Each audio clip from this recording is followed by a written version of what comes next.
ममता मिश्रा के YouTube channel पे सभी भाई बहनों को मेरा दिल से नमस्कार। आइए एक बहुत सुंदर बहुत प्यारा सा जिउतिया व्रत का सोहर गाते हैं, क्योंकि ये बहुत कठिन है, सबके लिए बहुत दुर्लभ है ये व्रत। और निराहार रह के 24 घंटा निराहार रह के ये व्रत पूजा जाता है और जिउतिया माँ सबकी मनोकामना पूर्ण करती है।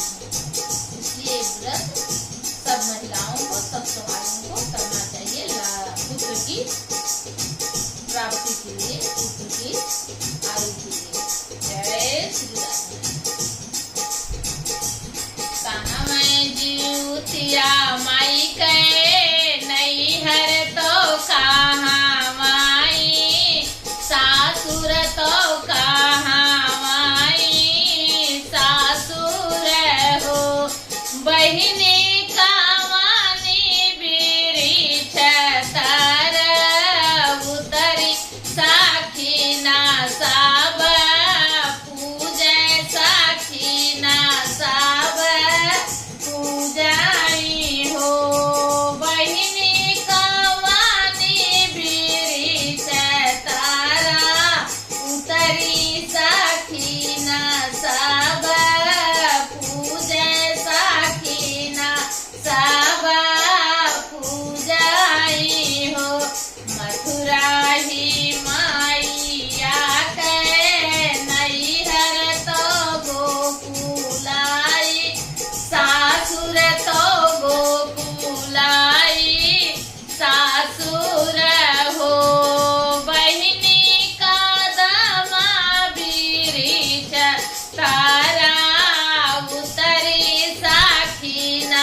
केहू का दीहू मैया दुई लाला, केहू कहाँ चार लाल, केहू कहाँ चार लाल हो मैया मोरे घरे फेरियो ना, केहू तो हमारी का वनगाती गति हो मैया मोरे घरे फेरियो ना, केहू तो हमारी का वनगति, हमारी का वनगति हो। काऊ कहाँ मोरी तिरिया लागे कहाँ लाज लागई हो, तिरिया फोरब जनमा वहाँ के पाप लाला नानी मिली है, लाला नानी मिली है हो।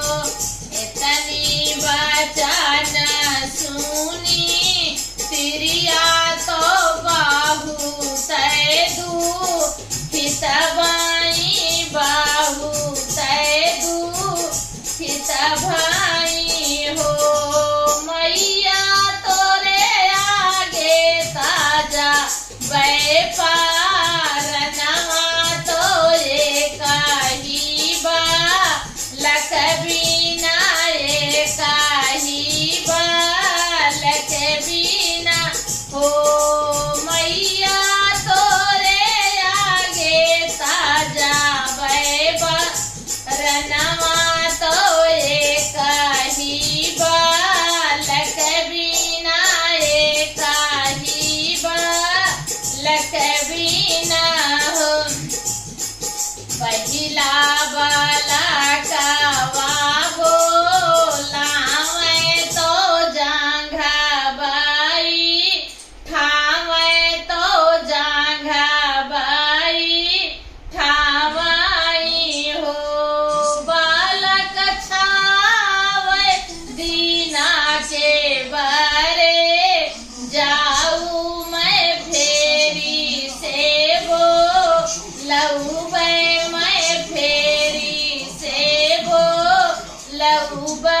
गई हो, हम नाही